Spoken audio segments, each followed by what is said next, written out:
Hello, everyone.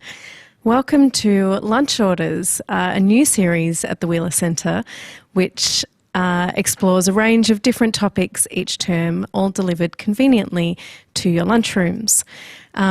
Welcome if you're joining us live. Before we get started, I would like to acknowledge the traditional owners of the lands on which we meet. I'm here on the lands of the Wurundjeri Woiwurrung people, and would like to pay my respects to their elders past and present, as well as the elders of any lands from places that people are joining us today.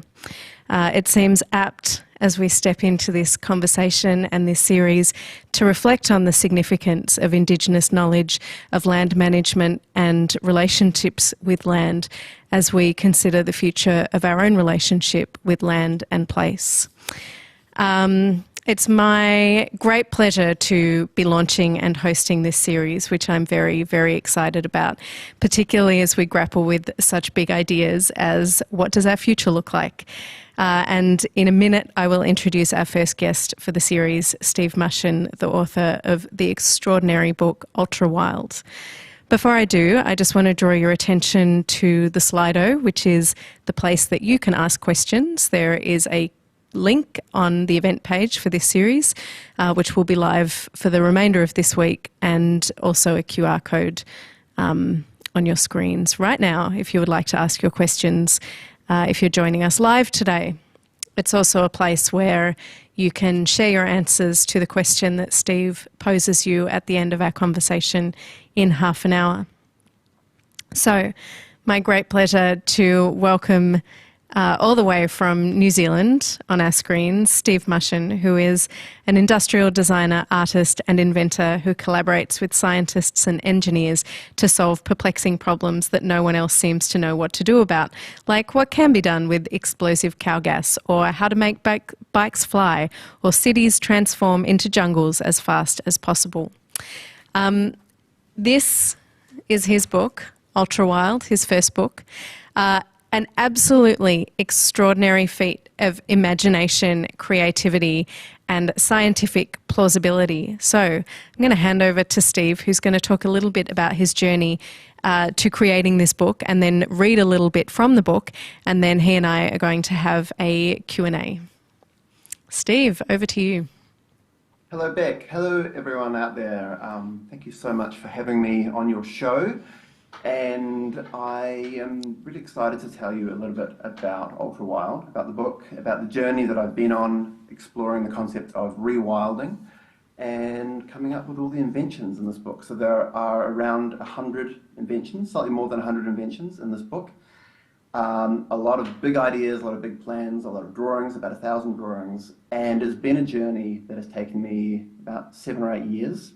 There's a lot of collaboration with different scientists and engineers, and it all began one day when I was walking in Tulangi State Forest in Victoria, which is a beautiful, beautiful forest, old growth forest, mountain ash trees towering above you. Really would recommend you go if you haven't been to Tulangi. And it was in that forest that I had an idea for what I wanted to create a book about. I'd been an industrial designer for decades, working on sustainability technologies, so ways to make our cities zero emissions, ways to recycle waste, ways to produce energy. And I became really, really interested about 10 years ago in the concept of rewilding. So I wanted to read a bit in my book here, which talks a bit about what rewilding is. And this comes at a point in the book where I've already explained a couple of the wild ideas, and I'm taking stock a little bit. So I'm explaining what on earth we're talking about with this concept of rewilding. So, chapter 2. Hang on, this all sounds totally implausible. Is rewilding for real? Rewilding means helping landscapes return to wilderness, then stepping back and leaving nature alone to thrive and take care of itself. Back how they were before cities, back when vast areas of the planet were covered in forests and the sky was a kingdom of birds. Back when lions and mammoths ruled, back tens of thousands of years to the geological epoch known as the Pleistocene, before humans started modifying the biosphere. Many people think rewilding is bonkers. They think we need all the world's land to grow food for people. but rewilding is already happening. Even as we wreak havoc on the planet at an accelerating rate, trailblazing ecologists and citizen scientists are rebuilding ancient ecosystems all around the world, attracting lost plants and wild animals not seen for thousands of years. Like in Scotland, where ancient rainforests are re-emerging filled with beavers and soon lynx. In continental Europe, brown bears, bison, wolves and wolverines have returned. And in Yellowstone National Park in the US, the reintroduction of wolves has transformed bald valleys into lush forests full of birds, otters, grizzly bears and mountain lions. And cities are an untapped opportunity. So this book is ostensibly about rewilding, but the projects are all about what I call ultrawilding. And ultrawilding is about rewilding cities as fast as possible. So as I stood in this forest in Toolangi State Park, I had this thought. The world's cities are expanding rapidly, gobbling wilderness and belching carbon dioxide at an ever-expanding rate. But transforming cities into multi-level carbon-sucking ecosystems isn't impossible. I started thinking about rewilding cities while walking in a cool temperate rainforest in southeastern Australia. Gazing up at 20-story tall mountain ash trees, I began wondering what it would take to return such giants to cities, to live amongst them with millions of other species, a kind of extreme version of rewilding. I called it ultrawilding, and I decided to invent whatever it takes to make it happen. The more bonkers the ideas, the better, but the inventions had to be possible. That was 7 years ago. I've been thinking about it ever since. Of course, transforming Sydney, London, Paris, New York, Tokyo, Beijing, and Wellington into rainforests full of wild animals while we're still living in them is a ludicrously unrealistic sounding idea.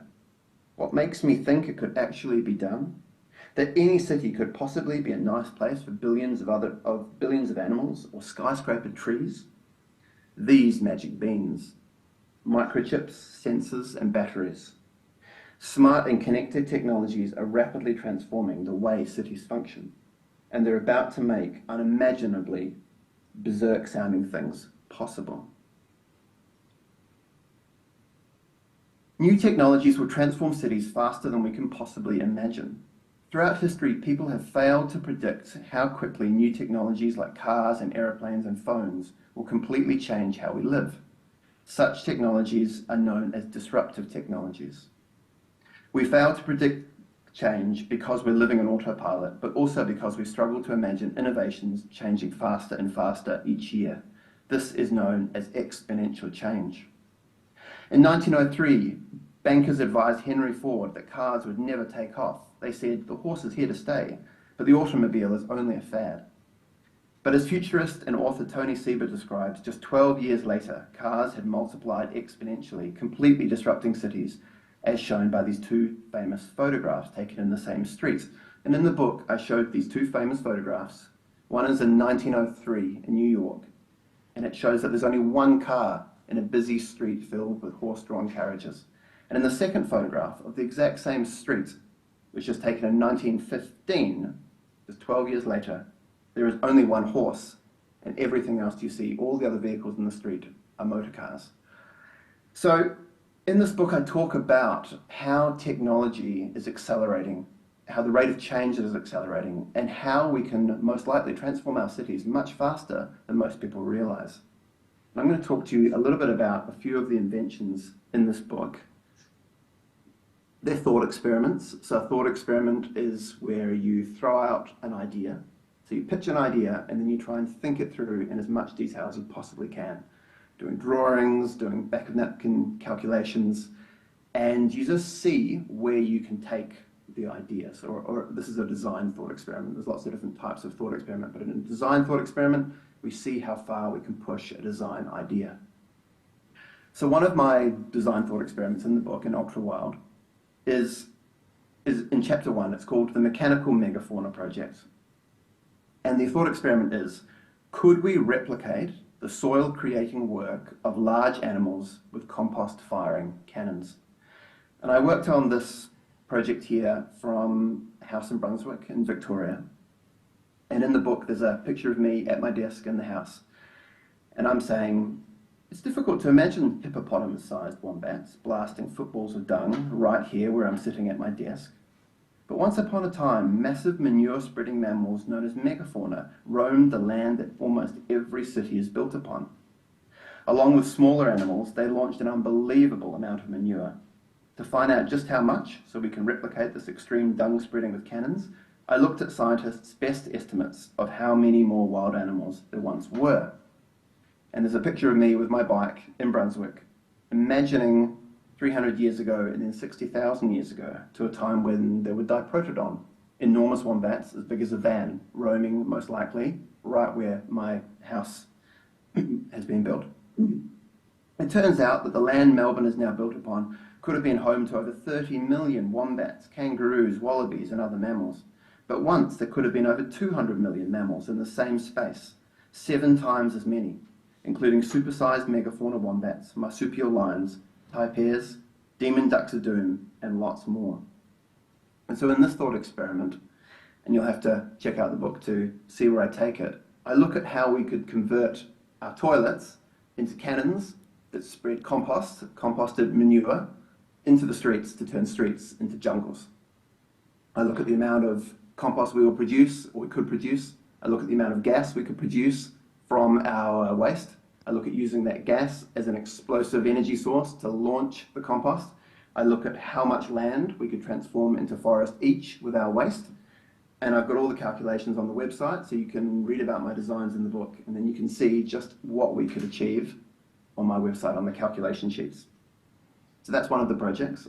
Beck, shall I tell the readers about, or the listeners about some of the others? Well, yes, but let's perhaps weave them into the next part of our conversation, if we could, because one of the questions that I have listening to you is about the logic that underpins the book. Cool. The imagination required to put together a book like this is absolutely extraordinary. And if people have a copy of the book in front of them, or if not, absolutely find one, get 10, give them to everybody that you know. You'll see that the illustrations and drawings, as you can see even behind Steve right now, are quite chaotic. There's a lot happening. And yet tying all that together is this beautifully neat logic where you start out with the megafauna cannons, but then because we don't have toilets, we've got empty sewers and we can use them to develop these underground rivers for aquaponics.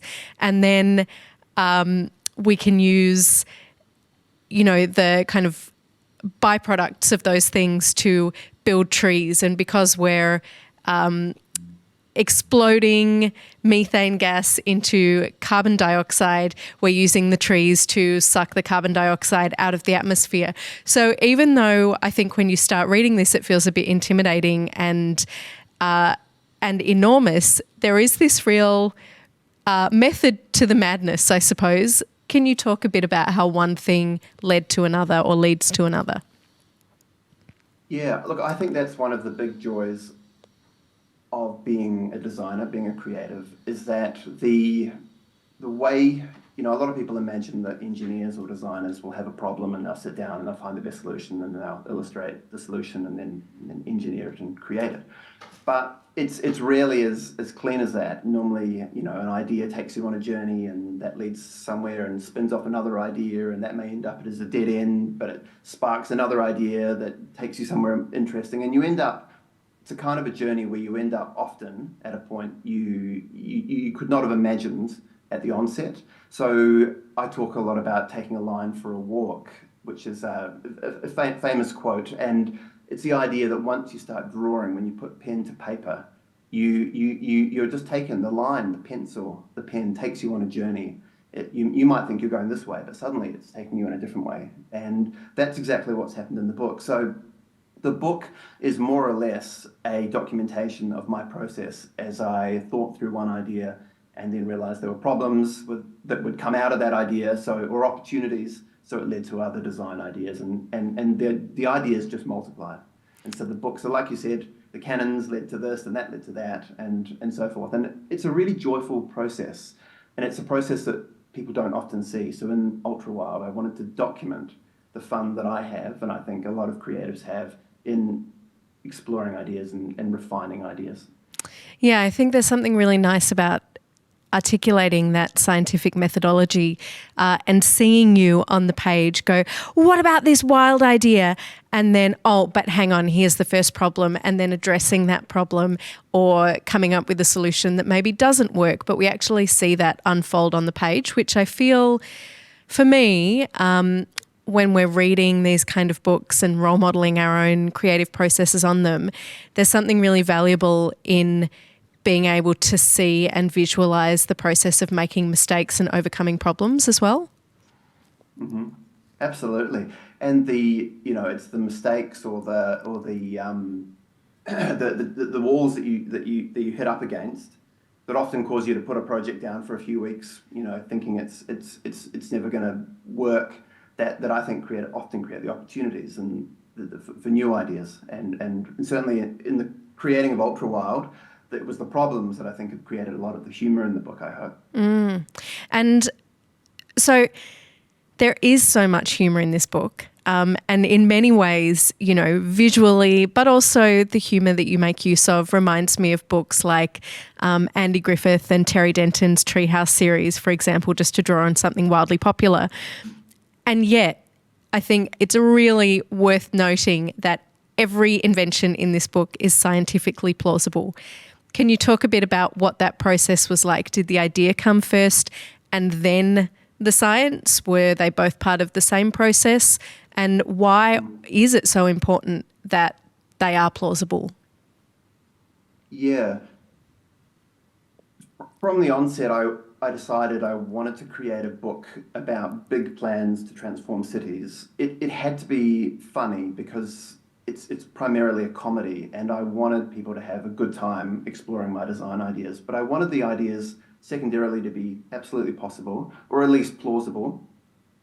And thirdly, I wanted them to be things that good things for the world. So I initially had a bunch of satirical ideas that were possible and funny, but didn't particularly end up with a good result for the planet. And I realized after the first few explorations in the book that I really wanted to make sure that everything in this book works, or at least could work, and is a good thing for the planet. So everything in the book ties together.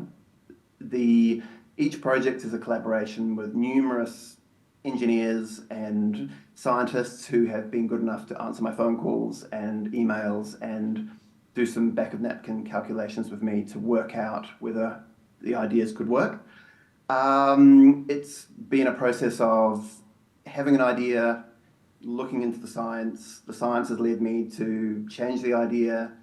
I've tried something else. I've called someone else up. And at the end of all of this, I've got a spreadsheet which is just about to be uploaded to the website, where you can look at all of the maths, the calculations, the science, all the science references behind all of the ideas. So they're pretty wild, and the objective was to go as out there as possible, but I believe that they're all feasible ideas and they're all based upon real science. So for example, there are projects that are exploring future materials, how we could replace plastics with biological materials that can be 3D printed.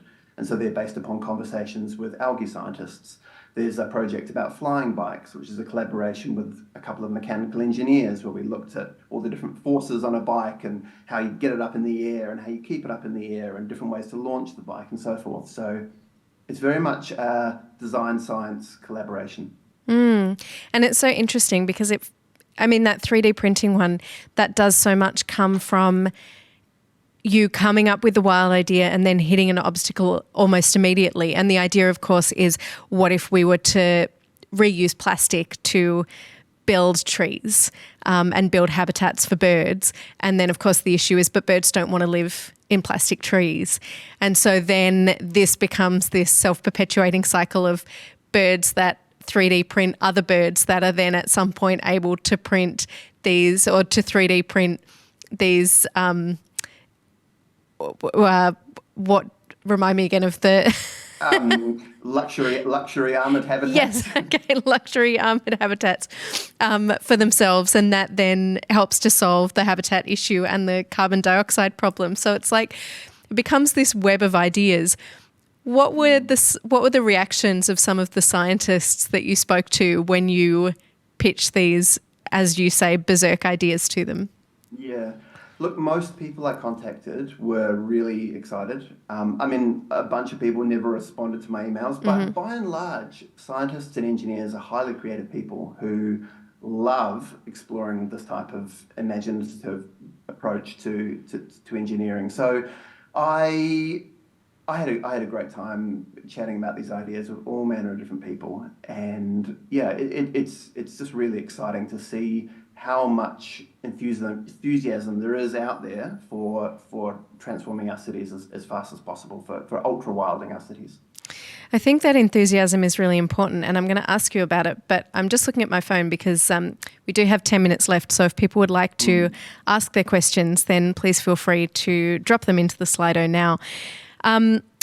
What I want to ask is, there is a moment in the book, and this is, I guess, part of you articulating and making visible the entire process, including the moment where you feel quite downtrodden about the whole thing. And I wondered if you could talk about that before we then come to that collaboration and the hope that comes from the ideas that collectively we're having. So what was it that made you think, whoa, this might not happen? So this book has been a very long-term project. I started it around, nearly 10 years ago now. So in that time, what I felt quite overwhelmed by, sort of halfway through the process, was that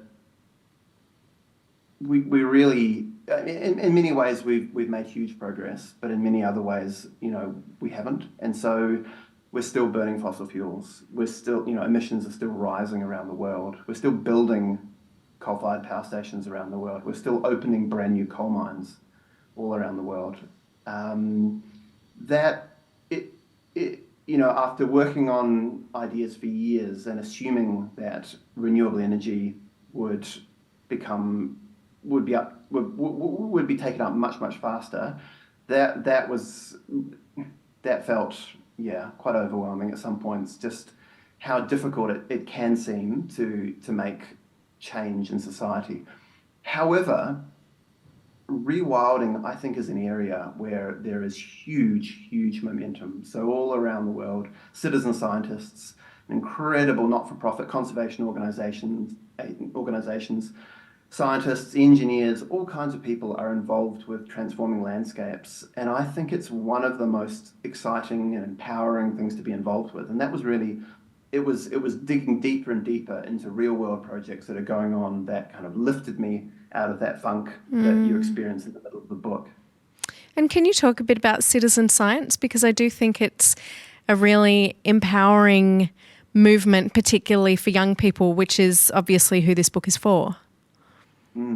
So I'm speaking to you from New Zealand, Aotearoa, New Zealand, and I'm in Wellington, which is the capital city, and it's a hilly city which is surrounded by bush, and the hills are covered in bush. And we have a huge problem here with invasive species, so rats, bushy-tailed possums, stoats and weasels, feral cats, and these introduced species have caused havoc amongst our native bird populations. So the vast majority of our birds are endangered because of these invasive species. But there is an incredible project here. It's called the Predator Free 2050 project, and it's a nationwide project to eradicate these invasive species and to build back our flora and fauna, our native bush.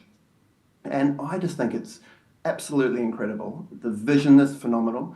But what is also amazing is that so many regular people have become involved as citizen scientists. So what that means is they're everyday people who have downloaded an app, who have started monitoring invasive species, who have set traps in their gardens, who have helped build traps, who have helped monitor what's going on, contributing data to a central database.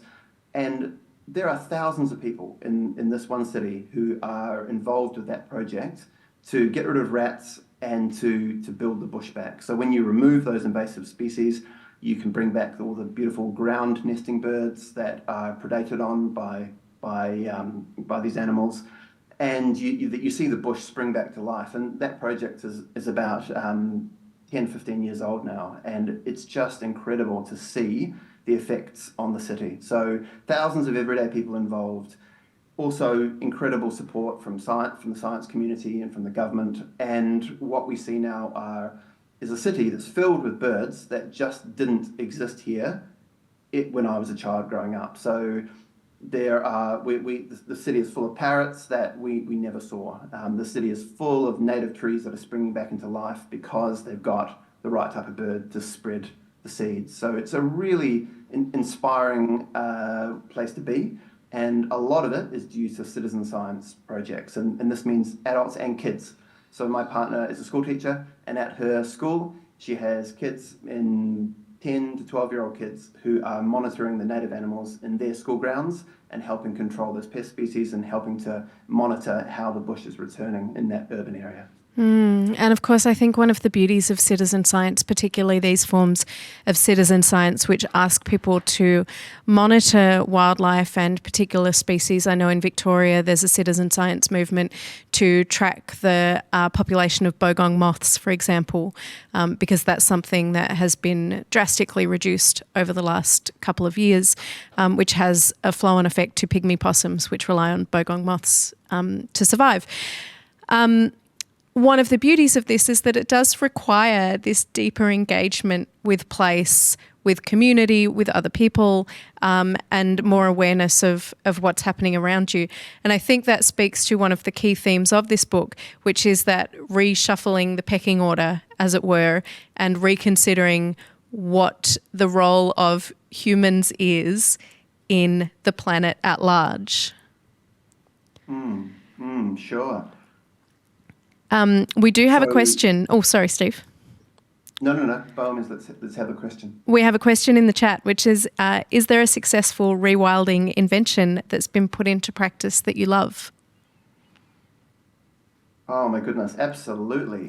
I mean, if where I live here, the bush is filled with all kinds of innovations that are helping us eradicate invasive species and helping us monitor the native species returning. So, for example, there are some brilliant rat traps built by a local company called Good Nature, and they are electronic traps. They use compressed air for a kind of small little piston that cracks the rat on the head and kills it humanely. They store data on how many rats they've killed. They communicate data with other traps, so they can send data from trap to trap to trap to a central database. There's also camera traps, which are traps that don't kill any animals, but they monitor what's going on. Some of these use AI technology, so they're able to take photographs of everything that passes below them. They're a kind of a tripod with a camera pointing at the ground. They can take photographs of a rat or a mouse or a possum, and they can determine what type of animal it is, and that feeds information back to a central database as to where there are invasive species and so where traps need to be deployed. We've got tunnels that have tubes that are laid in the bush that animals crawl through, and the tunnels simply collect their footprints. So they have a kind of an ink pad that they run across, and then they leave a little trail of their paw prints, and that's another way of collecting data on what's in our bush. So there are all kinds of things like that happening right around where I'm living to both monitor what's going on, so where are rat species thriving and where do we need to put some more attention into, and also, for example, how native insects are doing. So there's another project which is a smart camera that monitors native insects, so it's able to tell us how insect populations are thriving, where they're thriving, and that allows us to understand where we can put our efforts in terms of trapping invasive species or providing homes and habitats for these insects if they're not faring particularly well. So those are some of the things that really inspire me where I live. Yeah, it's that beautiful collaboration of human technology and the wilderness, and the natural world. Now we have almost run out of time, and I have 70 trillion more questions to ask you. So I'm going to ignore all of them and just ask you, what is your dream for readers when they finish this book? Like, they come to this book and they read it and their minds are blown, and it in turn launches all of their own ideas. What is your kind of take-home distillation that you would like them to walk back out with? My dream is for absolutely everyone to get involved with rewilding. So rewilding works on any level. I mean, you can rewild a pot plant by encouraging insects to turn up and make their home there. You can rewild your garden, and plenty of people are doing that. In Melbourne, where I lived for many years, a lot of front gardens are being returned to bush landscapes to provide habitat for reptiles or birds or insects. And I think this is the kind of thing that really excites me. So rewilding is a kind of infectious thing. Once you open your eyes to the opportunities for welcoming back native flora and fauna, it's really hard to stop. And so that would be what I would encourage you all to do, is to look at organizations around you that are providing support for rewilding, and just get involved. So learn about the plants and animals that you can help bring back to your garden, to your school, to your office, to your local park, to the verge outside of the front of your house, and just get involved. And these projects go from tiny to enormous. So in every city there are rewilding projects where people are rewilding bits of land that are vacant, or big visions. There's lots and lots and lots to get involved with. Beautiful. I'm going to ask you to leave us with a question or provocation, but before I do, I just want to remind people that we will have the recording of this and future sessions available on the website, along with resources developed by the Victorian Association of Teachers of English, which is a fantastic way to continue this real conversation starter, as it were, in lunch yards, homes, classrooms, wherever. It's so important that we're all having these conversations.